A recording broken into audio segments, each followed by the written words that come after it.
Hey guys, welcome back to Nate's Supercoach for 2022. Today's episode is going to be a quick one about the Captains Loophole. What is it? How does it work? And what's the one mistake you need to avoid when using it? That's coming up today.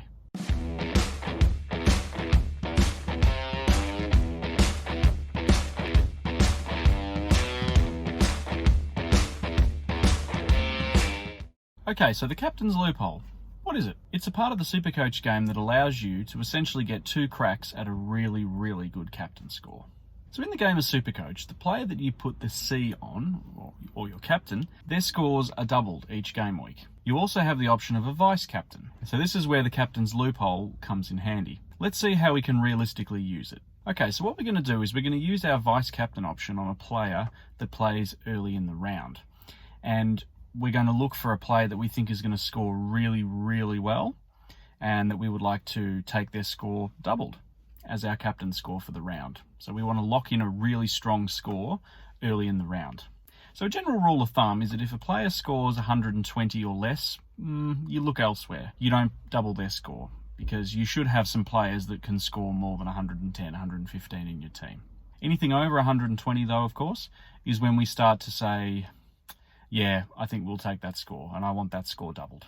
Okay, so what we do is we choose a player that we think is going to score well that plays very early in the round, either the first or the second game, preferably. So let's say Jack McRae and the Bulldogs, they play Thursday night. Now I put the vice captain on Jack McRae, and he scores 140. I say to myself, I want that score doubled. So what I need to do is choose a player in my team that's not going to play. Now usually what happens is most super coaches will pick a floating donut at the start of the year, and more often than not for me it's the ruck 3 position. So what I then do, or what we have to do, is move that non-playing player onto the field and put the captain on them. So when the team that they play for plays in the round, because the game thinks that they're not playing, which they're obviously not, they score 0. So your captaincy then reverts to your vice captain score, which then is doubled.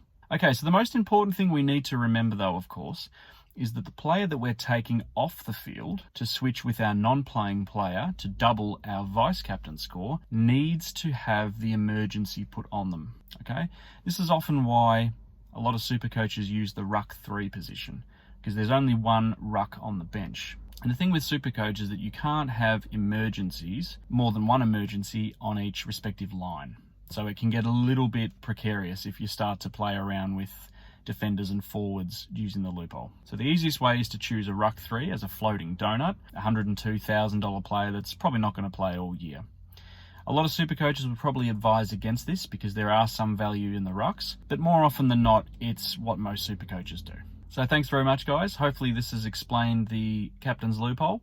If not, please leave a comment down below and I will hopefully try to unpack it a little bit more for you. So not long to go till round 1 now. So I have a round 1 team reveal video coming up soon, and also one on the rookies. All right, talk soon, guys.